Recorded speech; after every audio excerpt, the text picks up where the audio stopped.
मेरा नाम निशा है। तो कामनी का बहुत अच्छा इनिशिएटिव है। तो कामनी ने मेरे को भी एक मौका दिया इस प्लेटफॉर्म पे। अ, तो हम बात कर रहे हैं ज्योग्राफी की। तो ज्योग्राफी ना एक बहुत वास्ट सिलेबस है। जो आप में से एचएस की तैयारी कर रहे हैं, नायब तहसीलदार की कर रहे हैं या फिर एलाइड सर्विसेज की कर रहे हैं और जिनका भी मेंस है एलाइड का 8-9 मार्च 7-8-9 मार्च को। और कोई भी कॉम्पिटिटिव एग्जाम की प्रिपरेशन कर रहा है ना, तो मेरे को लगता है कि उसके हिसाब से हम अपनी प्रिपरेशन स्टार्ट करने वाले हैं। और यूट्यूब पे तो इतना फ्री मटेरियल है कि तुम लोगों को सब कुछ मिल जाएगा, अन अकेडमी से लेके हर चीज़ का फ्री मटेरियल मिल जाएगा। लेकिन ना वो लोग ना क्या बोलते हैं, सिर्फ़ वो सिर्फ़ पढ़ाने वाली करते हैं, सिलेबस कवर करने वाली। और वो ना पॉइंट्स को नहीं जोड़ते आपस में। जैसे मतलब हमारे को लिंकेज होती है ना जो 2 सब्जेक्ट्स की, वो जोड़ना नहीं सिखाते। मतलब कोई भी इंस्टीट्यूट हमारे को जोड़ना सिखाता नहीं लिंकेज को। कि जैसे हम जीएस 2 पढ़ रहे हैं तो ज़रूरी नहीं है कि जीएस 2 में जीएस 2 का ही लिखना है। उसमें तुम जीएस 1 का भी लिख सकते हो, एचएस के मेंस में, जीएस 3 का भी लिख सकते हो, ऑप्शनल का भी डाल सकते हो। पर वो ना टीचर सिखाते नहीं है हमारे को कोचिंग में। वो सिर्फ़ वो सिर्फ़ इतना सिखाते हैं कि तुमने सिलेबस कवर कर दिया है, तुम्हारे को ये बुकिश नॉलेज आ गई है, कॉन्सेप्ट्स आ गए हैं। बट वो जो ब्रेन ब्रेन को एक एम्पावरमेंट होता है ना करना, जिस तरीके से हम अपने ब्रेन को पावर देते हैं, कि चीज़ों को कैसे सोचना है, किस तरीके से यूटिलाइज़ करना है, किस तरीके से आंसर राइटिंग करनी है। तो वो बहुत कम ऐसा है कि मतलब पेड सर्विसेज़ में देते हैं। तो मैं तो यही कोशिश करूँगा कि हम लोग जो ये कामनी का इनिशिएटिव है, इसके थ्रू आगे से आगे अपने नॉलेज को एक्सप्लोर करें। और हो सकता है कि तुम लोगों के पास भी अच्छी नॉलेज हो, कि तुम भी मेरे से कुछ सीखोगे, मैं भी शायद तुम लोगों से कुछ ना कुछ नया सीखूँ। तो आज इसीलिए मेरे को लगा कि ह्यूमन ज्योग्राफी यूट्यूब पे बहुत कम मिलती है पढ़ने को। मतलब मेरे को भी स्टार्टिंग में प्रॉब्लम्स आती थी ह्यूमन ज्योग्राफी के, क्योंकि प्री में भी क्वेश्चन आते हैं ह्यूमन ज्योग्राफी के और मेंस में भी आते हैं। बट हमारे को पता ही नहीं होता कि ये ह्यूमन ज्योग्राफी क्वेश्चन कहाँ से है ज्योग्राफी के। हम सिर्फ ये देखते हैं कि ये फिजिकल ज्योग्राफी है, इंडियन ज्योग्राफी है, बाकी चीज़ों का मतलब पता ही नहीं होता सिलेबस का कि ह्यूमन ज्योग्राफी क्या है, कॉन्सेप्ट क्या है, क्वेश्चंस कहाँ से आते हैं। इवन हर साल एचएस में 4-5 क्वेश्चन आते हैं कई बार ह्यूमन ज्योग्राफी से। लेकिन हम शायद अनअवेयर रहते हैं कई बार, जो नए-नए बच्चे तैयारी कर रहे होते हैं। तो मेरा आज का मोटिव ये है कि हम लोग ह्यूमन ज्योग्राफी को ना इतने अच्छे से पढ़ें कि ना तुम लोगों को कोई दिक्कत है, किसी को भी कोई दिक्कत ना है ह्यूमन ज्योग्राफी से। तो मैं स्टार्ट करना चाहता हूँ ह्यूमन ज्योग्राफी। और अगर किसी चीज़ को कोई क्वेश्चन रेज़ करना है तो कोई भी कर सकता है, मतलब पूछ सकता है कोई बीच में। तो जैसे कि ह्यूमन ज्योग्राफी है ना, तो ह्यूमन ज्योग्राफी 2 वर्ड है, ह्यूमन और ज्योग्राफी। तो सिंपल सी बात है कि हम सबसे पहले ज्योग्राफी को देखते हैं। ज्योग्राफी का मतलब क्या होगा कि जो जो अर्थ है वही ज्योग्राफी है, स्टडी ऑफ द अर्थ, जो हमारे आस-पास की चीज़ें हैं। और इसमें हमने वर्ड ऐड कर दिया आगे ह्यूमन, ह्यूमन और ज्योग्राफी। मतलब 2 चीज़ें पढ़ रहे हैं, एक मैं अपने आप को पढ़ रहा हूँ, जैसे तुम लोग ह्यूमन हैं, मैं भी ह्यूमन हूँ। और ज्योग्राफी हो गया मेरे आस-पास की चीज़ें। तो सिंपल सी बात है कि मेरे को अपने आप को कोरिलेट करना है अपने आस-पास की चीज़ों से, वही ह्यूमन ज्योग्राफी है। कि मैं अपने आस-पास की सराउंडिंग के साथ कैसे रहता हूँ, कैसे रिएक्ट करता हूँ, तो वो है ह्यूमन ज्योग्राफी। और ह्यूमन ज्योग्राफी एक ऐसा सब्जेक्ट है जिसके थ्रू तुम कॉन्स्टिट्यूशन भी समझोगे, गवर्नेंस भी समझोगे, पॉलिटी भी समझोगे। अगर तुम्हारे को ह्यूमन ज्योग्राफी समझ आ गया, तुम्हारी गवर्नेंस में भी मजबूत पकड़ बन जाएगी, पॉलिटी में भी मजबूत पकड़ बन जाएगी, गवर्नेंस में भी मजबूत पकड़ बन जाएगी। और ज्योग्राफी के सारे कॉन्सेप्ट आ जाएँगे एक ही सब्जेक्ट से, ह्यूमन ज्योग्राफी। अगर आप लोग इसको लिंकेज करना सीख जाओ इकोनॉमी के साथ, मतलब जितने भी सब्जेक्ट है ना, अगर हमने ह्यूमन ज्योग्राफी के साथ इसको कोरिलेट करना कर दिया ना, तो मेरे आइडिया से ना इस साल बहुत बच्चे हम एचएस बन सकते हैं। मतलब कोई ना कोई गवर्नमेंट एग्ज़ाम निकाल सकते हैं। अगर हम लोगों ने लिंकेज सीख ली, तो मैं स्टार्ट करता हूँ ह्यूमन ज्योग्राफी। तो जैसे इसका इवोल्यूशन हुआ ना ह्यूमन ज्योग्राफी, तो इसका इवोल्यूशन कैसे हुआ, जब हमारी अब तुमने हिस्ट्री पढ़ी होगी, हिस्ट्री में हमने पढ़ा था एंशिएंट सिविलाइजेशन, जैसे इंडस वैली का सिविलाइजेशन है। तो ऑब्वियस सी बात है कि वो भी ह्यूमन थे और ज्योग्राफी थी।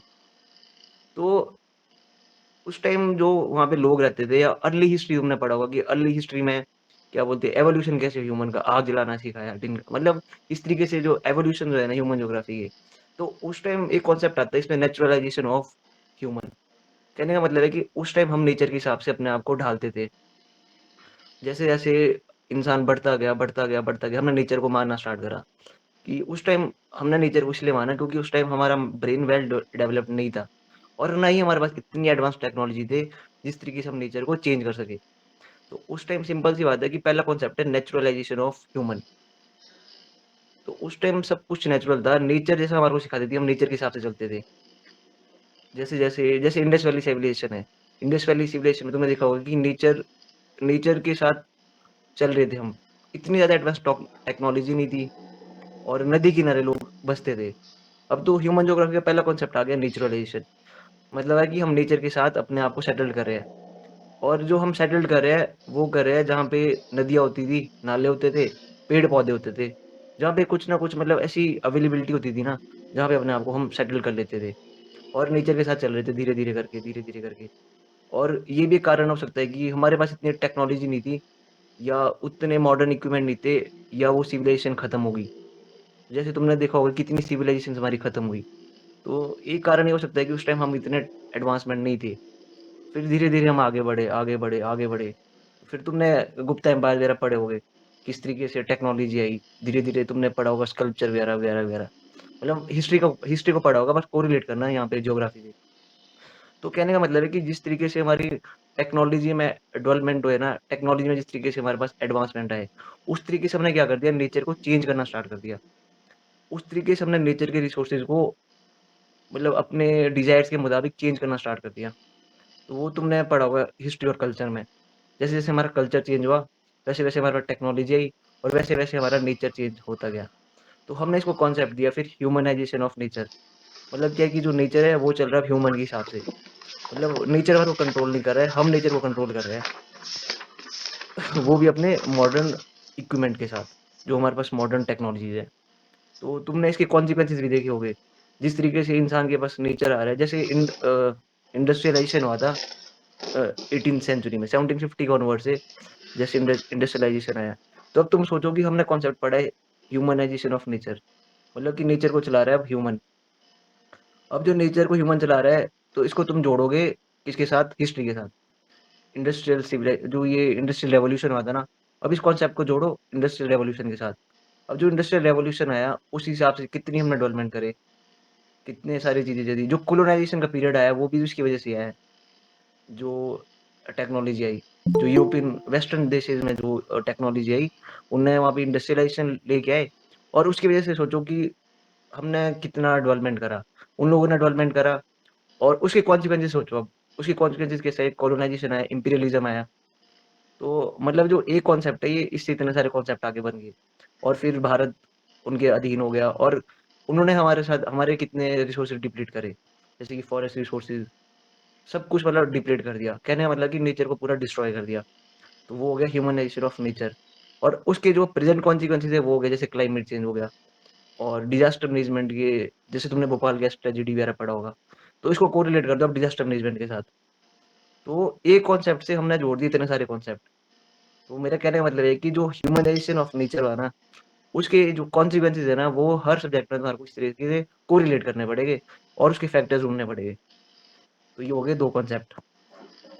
फिर अब जो इसमें ना कुछ क्वांटिटेटिव और क्वालिटेटिव एस्पेक्ट है, टॉपिक्स है ह्यूमन ज्योग्राफी के। जैसे कि वर्ल्ड पॉपुलेशन की अगर हम बात करें, मतलब अगर हम ह्यूमन ज्योग्राफी पढ़ रहे हैं तो ऑब्वियस सी बात है कि कुछ पॉपुलेशन से तो हम पढ़ेंगे ही पढ़ेंगे क्योंकि ह्यूमन है। तो मतलब कुछ ना कुछ इस चीज़ से रिलेटेड हम लोग इसके कुछ टॉपिक्स पढ़ेंगे। तो जैसे ह्यूमन पॉपुलेशन हो गया ना, तो अब पॉपुलेशन की डेफिनेशन तो सबको ही पता होती है कि किसको पता नहीं होती। तो पर पॉपुलेशन के कुछ और आगे सब टॉपिक्स है ना, जो मतलब हमारे को समझ आने चाहिए कि ऐसा क्यों है और उनकी वजह से जो आज हम प्रॉब्लम्स फेस कर रहे हैं, उसको भी हम मतलब टैकल करने की कोशिश करेंगे। और जो उन प्रॉब्लम्स के लिए गवर्नमेंट सुझान करी है ना, जैसे लीगल प्रोविजंस हो गए, गवर्नेंस हो गया, कॉन्स्टिट्यूशन में गवर्नमेंट क्या करी उन चीज़ों के लिए, तो वो भी इसके साथ तुम्हारे को कोरिलेट करना पड़ेगा खुद ब खुद, नेट पे सर्च करके। बस यहाँ पे हम कॉन्सेप्ट समझ सकते हैं और लिंकेज बना सकते हैं एक दूसरे के साथ। तो जैसे इसके कुछ टॉपिक्स हो गए, डिस्ट्रीब्यूशन हो गया कि पॉपुलेशन डिस्ट्रीब्यूशन कैसा है, पॉपुलेशन डेंसिटी कितनी है, पॉपुलेशन ग्रोथ कैसे होती है। तो अगर मैं बात करूँ पहले डिस्ट्रीब्यूशन की, तो अगर मैं बात करता हूँ पॉपुलेशन डिस्ट्रीब्यूशन, तो उसका एक फैक्ट है कि एनसीईआरटी की बुक में एक फैक्ट गिवन है कि 90% ऑफ वर्ल्ड पॉपुलेशन रहती है 10% ऑफ लैंड मास में। 90% ऑफ वर्ल्ड पॉपुलेशन रहती है 10% ऑफ लैंड मास। तो तुम सोचो कि 10% लैंड मास में 90% लोग रह रहे हैं। तो उसके पीछे भी कुछ ना कुछ फैक्टर्स हो गए कि 10% लैंड मास में 90% लोग क्यों रिसाइड कर रहे हैं। अब अगर तुम मेंस की बात करो तो या प्री की बात करो, तो तुम्हारे को ये फैक्टर जोड़ने पड़ेंगे कि 10% लोगों में 10% लैंड मास में 90% लोग क्यों रह रहे हैं। तुम लोग सोचो और कोई ना कोई बता दो क्यों रह रहे हैं, क्या फैक्टर हो सकते हैं उसके पीछे।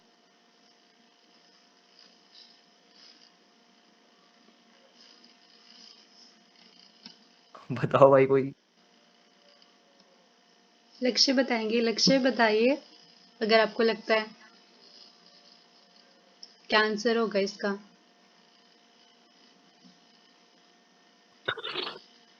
क्योंकि जो मैक्सिमम फर्टिल जैसे सर ने शुरू से कहा ना कि हम लोग पहले से ही एग्रीकल्चर बेस्ड सोसाइटी रहे, तो उससे इंडस्ट्रियलाइजेशन की ओर जाने में टाइम लगता, तो इसलिए जहाँ पे ज़्यादा रिसोर्सेज हो गए वहीं ज़्यादा लोग सेटल हो गए, वहीं पे अपना गुजारा बसेरा करते हैं लोग। जैसे इंडिया का ही है कि जो मैक्सिमम पॉपुलेशन है वो ये गंगा यमुना द्वाब में ही रहती है, जो यूपी वाली बिहार वाली बेल्ट। जब तक अगर जैसे जैसे इंडस्ट्रियलाइजेशन बढ़ेगा वैसे वैसे लोग उधर उधर शिफ्ट होते रहेंगे। जैसे अभी गुड़गांव है, बेंगलोर है, मुंबई है, हैदराबाद है, दिल्ली है। जैसे अगर हिमाचल में भी देखेंगे तो मैक्सिमम जो अगर देखेंगे तो सोलन बेल्ट में ज़्यादा लोग रहते हैं, जो सोलन वाली ऊना वाली बेल्ट है, क्योंकि इंडस्ट्री ज़्यादा यहाँ लगी है। अगर आप पहाड़ों की ओर जाएंगे तो उधर लोग कम रहते हैं, क्योंकि अपॉर्चुनिटीज नीचे को ज़्यादा मिल रही है, तो वैसे ही है। जहाँ मतलब अपॉर्चुनिटीज होगी वहीं ज़्यादा लोग रहेंगे, वो सिंपल सा एक कॉन्सेप्ट। भाई बहुत बढ़िया बोला। तो सिंपल सी बात है कि जब तुम लोग मेंस में लिखोगे ना, तो एक एक केस स्टडी अपने पास याद रखना। जैसे भाई ने भी एग्जांपल दिए, तो जब भी तुम कोई भी फैक्ट पढ़ो उसके लिए अपने पास केस स्टडीज रखना। मतलब इतने सारे केस स्टडीज होने चाहिए या तुम्हारे आसपास के केस स्टडीज होने चाहिए। जैसे तुम लोग, हम भी लोग भी तो गांव में रहते हैं, कितने लोग हिमाचल की भी 70% लोग गांव में रहते हैं। क्यों रहते हैं, शहर क्यों नहीं है। मतलब जो भी भाई ने फैक्टर बोले, तो इसके कुछ कुछ फैक्टर है, जो फैक्टर्स है जो डिस्ट्रीब्यूशन ऑफ पॉपुलेशन को इन्फ्लुएंस करते हैं। तो वो है जैसे कि पानी हो गया, अवेलेबिलिटी ऑफ वाटर। तो अवेलेबिलिटी ऑफ वाटर एक ऐसा फैक्टर है जो सब बहुत पहले से मतलब अफेक्ट कर रहा है किस चीज़ को, सेटलमेंट्स को, पॉपुलेशन डिस्ट्रीब्यूशन को। जैसे भाई ने बोला क्या नाम है इसका, लक्ष्य बोला गंगा यमुना दोआब हो गया। तो वहाँ पे भी एक फैक्टर हो गया अवेलेबिलिटी ऑफ वाटर, मतलब जियोग्राफिकल फैक्टर्स बता रहा हूँ। और एक फैक्टर हो गया सॉइल। दो चीज़ें ऐसी है जो सूटेबल है, क्योंकि एलुवियल सॉइल है और पानी है इरिगेशन वगैरह के लिए, जो एग्रीकल्चर बेस्ड सोसाइटी थी। और एक फैक्टर हो गया ज्योग्राफिकल फैक्टर, क्लाइमेट। मतलब जहाँ जहाँ क्लाइमेट अच्छा होता है तो ऑब्वियस सी बात है कि हम लोग रहना पसंद करते हैं। जैसे कि सोलन हो गया, सोलन में तुम सोचोगे अर्बनाइजेशन इतना क्यों बढ़ रहा है सोलन में। इसकी भी तो कुछ ना कुछ ज्योग्राफिकल फैक्टर्स है। यहाँ की टोपोग्राफी होगी, यहाँ का क्लाइमेट हो गया, और यहाँ का अर्बनाइजेशन हो गया। और लोग शिमला क्यों छोड़ रहे हैं अब, ये भी सोचो। लोगों ने शिमला क्यों छोड़ दिया। इवन लोग चंडीगढ़ भी लोग कम प्रेफर कर रहे हैं, ज्यादातर सोलन में इतना एक्सपेंड हो रहा है एरिया। तो ये भी एक केस स्टडी है कि ऐसे क्या ज्योग्राफिकल फैक्टर्स है जो डिस्ट्रीब्यूशन ऑफ पॉपुलेशन सोलन को अफेक्ट कर रहे हैं। या तुम धर्मशाला ले लो, और जो लोग हैं वो लाहौल स्पीति और किन्नौर में लोग क्यों नहीं रहते। मतलब ऐसे क्या फैक्टर्स है जो किन्नौर के लोग हैं वो सर्दियों में आते हैं सोलन रहने, और गर्मियों में रहते हैं वहीं भी। या लाहौल स्पीति हो गया, और इतना बड़ा है वो एरिया है, मतलब geographically I think Lahaul Spiti सबसे बड़ा है इंडिया हिमाचल का। लोग क्यों नहीं रहते वहां पे, कैसे फैक्टर्स है जो उनको वहां से हटा रहे हैं। तो वो तुम्हारे को केस स्टडीज पता होनी चाहिए, डाटा पता होना चाहिए। वो आप लोग कर लेना खुद पता। और एक फैक्टर हो गया ज्योग्राफिकल फैक्टर, तुम्हारा लैंड फॉर्म्स, कि वहाँ पे लैंड किस तरीके से फॉर्म हुई है। जैसे कि रेन शैडो, ये तो तुमने पढ़ा होगा, क्या बोलते हैं, रेन शैडो इफेक्ट वगैरह पढ़े होगे ज्योग्राफी की में, फिजिकल ज्योग्राफी में। या सनवर्ड साइड होगी, विंडवर्ड साइड होगी। तो वो भी तो कहीं ना कहीं पॉपुलेशन डिस्ट्रीब्यूट को अफेक्ट कर रहा है। जैसे एक साइड धूप नहीं आती तो लोग उस साइड रहते नहीं है। और एक एक स्लोप ऐसा होता है माउंटेन का जहाँ पे धूप आती है, तो लोग वहाँ पे रहना पसंद करते हैं। जैसे कि तुम शिमला के इतने रूरल एरिया है, उनका एग्जांपल ले लो कि जिस साइड धूप होगी शिमला में, उस साइड देखना, मतलब धूप होती है साउथ फेसिंग, जो साउथ की तरफ फेस स्लोप करते हैं, वहाँ धूप ज्यादा होती है। और जो उसकी पिछली साइड होगी वहाँ लोग रहते ही नहीं, बहुत कम लोग रहते हैं। तो एक ये फैक्टर हो गया ज्योग्राफिकल के हो गए हमारे चार फैक्टर। पानी हो गया, मिट्टी होगी, क्लाइमेट और लैंड फॉर्म्स। और इसकी जो सेटलमेंट है वो तुम नदी नालों में देखना। जितने भी नाले होते हैं गाँव वगैरह में, वहाँ देखना अरे पर लोग बहुत बसे होते हैं नालों में। तो उसका एक रीजन ही हो सकता है कि वहाँ पे पानी मिलता हो। और लैंड फॉर्म अच्छा होता होगा उधर, शायद खेत वगैरह भी ठीक हो गए और थ्रेट नहीं होगा ज़्यादा कोई। और एक चीज़ इसको कोरिलेट करना डिज़ास्टर मैनेजमेंट के साथ, अगर लोग वहाँ पे डिस्ट्रीब्यूट हो रहे हैं तो उनको क्या-क्या हैज़ार्ड प्रॉब्लम्स फेस करने पड़ सकते हैं। और इसका केस स्टडी लेना, लास्ट ईयर एक जगह कुल्लू में बादल फटा था, रामपुर के पास। वहाँ पे लोग रहते थे नाले के नज़दीक और उस नाले से वो पूरा गाँव ही खत्म हो गया। तो इस तरीके को उसके चैलेंजेस देखना, मतलब जब तुम मेंस में लिखोगे ना, कुछ भी नोट्स बनाओगे, तो अब हम बात कर रहे हैं फैक्टर्स पॉपुलेशन डिस्ट्रीब्यूशन का। लेकिन उन फैक्टर के साथ-साथ लोगों ने क्या चैलेंजेस फेस करे? क्या तुमने केस स्टडीज़ पढ़े? मतलब हिमाचल की केस स्टडीज़ क्या-क्या पढ़े? और वहाँ से लोग अब डिस्ट्रीब्यूट होके कहाँ जा रहे हैं और गवर्नमेंट ने उनको डिस्ट्रीब्यूट करने के लिए क्या पॉलिसीज़ लेके आई है? तो ये सब चीज़ें ना तुमने इस सब टॉपिक में कवर कर देना है। इससे तुम्हारा पॉलिटी भी कवर हो जाएगा, गवर्नेंस भी कवर हो जाएगा, कॉन्स्टिट्यूशन भी कवर हो जाएगा, मतलब जीएस2 मोस्टली कवर हो जाएगा और उसके इकोनॉमिक कॉन्सिक्वेंसेस उन लोगों ने क्या फेस करे। तो कहने का मतलब कि इकोनॉमी, ज्योग्राफी, पॉलिटी, कॉन्स्टिट्यूशन, जितने भी सब टॉपिक्स हैं ना, ये जीएस1, जीएस2 के, ये तुम्हारे सारे यही कवर हो जाएंगे। और डिजास्टर मैनेजमेंट हो गया और तुम्हारा एनवायरनमेंट हो गया। अब जब तुम एनवायरनमेंट के बारे में पढ़ोगे तो वहाँ पे कितनी प्लांट स्पीशीज गए, क्या-क्या प्लांट स्पीशीज होते हैं, क्या-क्या एनिमल स्पीशीज होते हैं। तो कहीं न कहीं ना इस तरीके से कोरिलेट करके, इस तरीके से सब कुछ तुम कवर कर लेना एक ही सब टॉपिक में। मतलब थीम एक रखना पर उसमें टॉपिक्स करना मल्टीपल कवर। जितने ज़्यादा हो सके उतने पॉइंट लिखना, उतने केस स्टडीज़ बनाना। तो उसके लिए तो न्यूज़पेपर में चला ही रहता है केस स्टडीज़ वगैरह। तो एक दूसरा फैक्टर हो गया इकोनॉमिकल फैक्टर, जो पॉपुलेशन की डिस्ट्रीब्यूशन को अफेक्ट करता है। और उसमें होगा एक मिनरल, जो भी मिनरल एरिया होगा ना, कहीं का भी, वहाँ पे कहीं न कहीं पॉपुलेशन रिसाइड करेगी। क्योंकि अगर मिनरल हो गए, तो ट्रांसपोर्टेशन कॉस्ट कम पड़ेगा। ट्रांसपोर्टेशन कॉस्ट कम पड़ेगा तो कहने का मतलब कि वहाँ पे इंडस्ट्रीज़ बनेगी। अगर इंडस्ट्रीज़ बनेगी, तो माइग्रेशन होगा। अगर माइग्रेशन होगा, तो कहीं न कहीं सेटलमेंट होगी और सेटलमेंट होगी कहीं न कहीं, तो वहाँ पे कहने का मतलब है कि वहाँ पे पॉपुलेशन डिस्ट्रीब्यूशन ज़्यादा होगा। जैसे कि भाई ने क्या बोला था कि बद्दी नालागढ़ वाला एरिया हो गया, ये बद्दी वगैरह हो गया। तो कहीं न कहीं वहाँ पे भी कुछ इकोनॉमिक फैक्टर्स हैं जो वहाँ की सेटलमेंट को इन्फ्लुएंस कर रहे हैं। लोग वहाँ पे जाके डिस्ट्रीब्यूट हो रहे हैं, बस रहे हैं। और अगर वहाँ पे लोग बस रहे हैं तो उसके पीछे लोगों के चैलेंजेस क्या है? क्या चैलेंजेस वो फेस कर रहे हैं वहाँ पे? और उस एरिया की डेंसिटी कितनी है? और उस एरिया की जो डेंसिटी है, उसको हटाने के लिए गवर्नमेंट क्या कर रही है? मतलब गवर्नमेंट की क्या इनिशिएटिव है उन लोगों के लिए वहाँ पे? ताकि उन लोगों को कोई अर्बन डिज़ास्टर फेस ना करना पड़े। या जैसे तुम ले लो, केस स्टडी ले लो मुंबई का।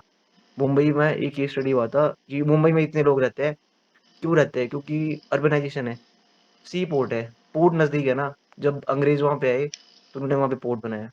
पोर्ट की वज़ह से वो एरिया इतना फ्लरिश हो गया। मतलब एक पोर्ट की वज़ह से वो इतना फ्लरिश हो गया, तो इस वज़ह से लोग वहाँ पे अब जा रहे हैं। मतलब इकोनॉमिक अपॉर्च्युनिटीज़ बहुत बन गई वहाँ पे।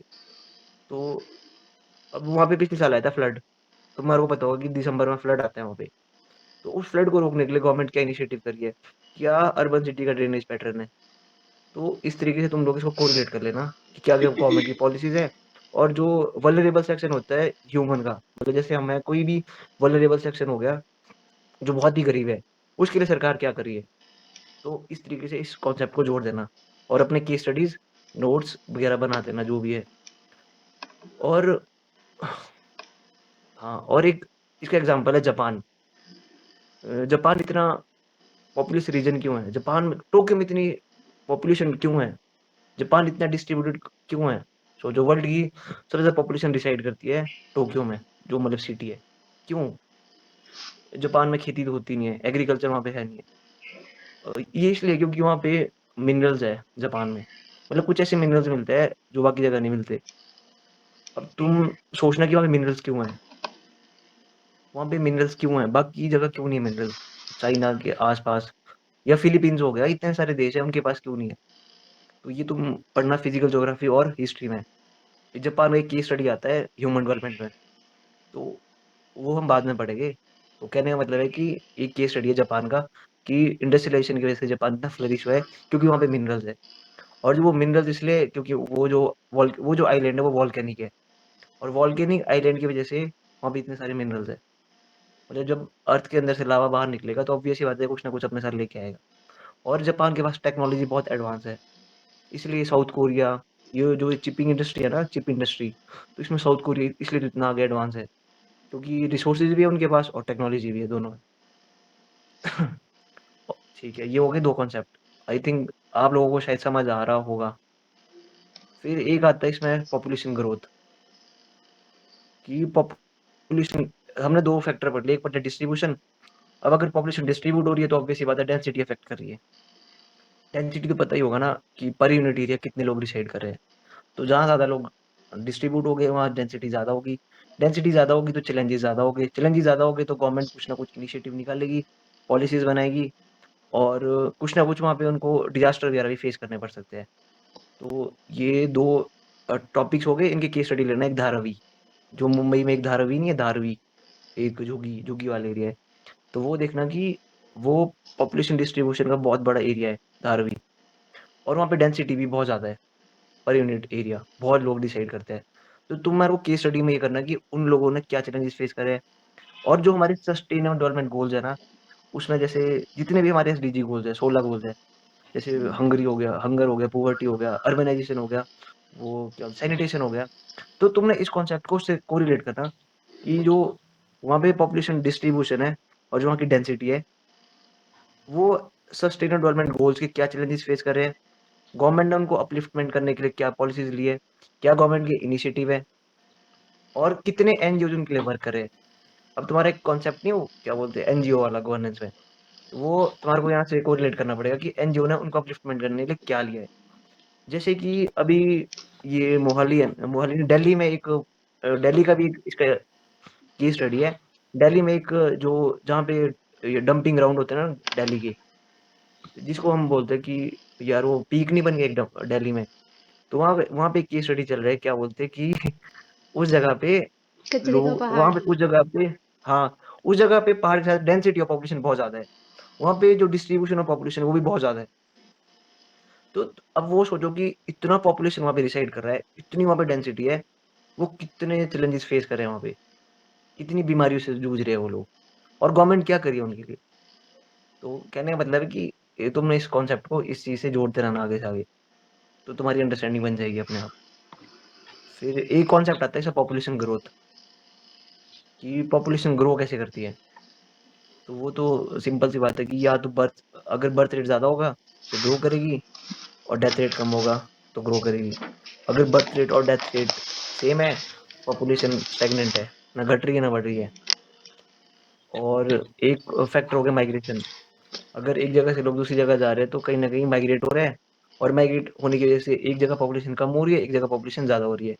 तो वो भी तुमने इसके साथ जोड़ देना, इन जो इंडस्ट्रियलाइजेशन वगैरह है, कि इस वजह से वहाँ की पॉपुलेशन बढ़ रही है, बाकी रूरल एरिया की पॉपुलेशन घट रही है।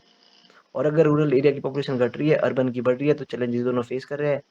और इस तरीके से जो रूरल एरिया की वुमेन है, उनको अकेले रहना पड़ता है, घर में अकेले काम करना पड़ता है, क्या-क्या चैलेंजेस फेस करते हैं।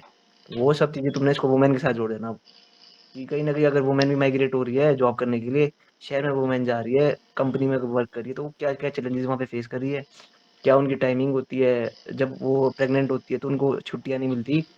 मतलब जो भी वुमेन माइग्रेशन की वजह से प्रॉब्लम्स फेस कर रही है, वो तुमने इस कॉन्सेप्ट के साथ जोड़ देना ग्रोथ, पॉपुलेशन ग्रोथ के साथ। और अगर पॉपुलेशन ग्रो कर रही है, तो मतलब पहले बच्चा हो रहा है, तो मतलब उस बच्चे का मोर्टेलिटी रेट भी ज़्यादा हो सकता है, कम हो सकता है, फर्टिलिटी रेट मदर का भी हो सकता है। और गवर्नमेंट उस चीज़ को करने के लिए क्या इनिशिएटिव ले रही है हेल्थ के पर्सपेक्टिव से, तुमने वो भी इसके साथ कवर कर देना, कि अगर पॉपुलेशन ग्रो कर रही है, क्यों कर रही है पॉपुलेशन ग्रो, ये भी पता होना चाहिए। उसके फैक्टर्स क्या है कि पॉपुलेशन ग्रो कर रही है। तो अगर तुम पॉपुलेशन ग्रो पढ़ रहे हो तो इसके साथ क्या बोलते हैं, 3 कॉन्सेप्ट और है इसमें पॉपुलेशन ग्रोथ में। वो हो गया तुम्हारा साइज़, कि पॉपुलेशन का साइज़ क्यों है? पॉपुलेशन का साइज़ कितना है? जैसे कि 146 करोड़ है इंडिया, तो वो क्यों है? किस सदी से वो ग्रोथ रेट बढ़ा है? क्यों बढ़ा है और क्यों नहीं बढ़ा है? केस स्टडीज़ में लेना दूसरे देश, जैसे कि यूरोप हो गया।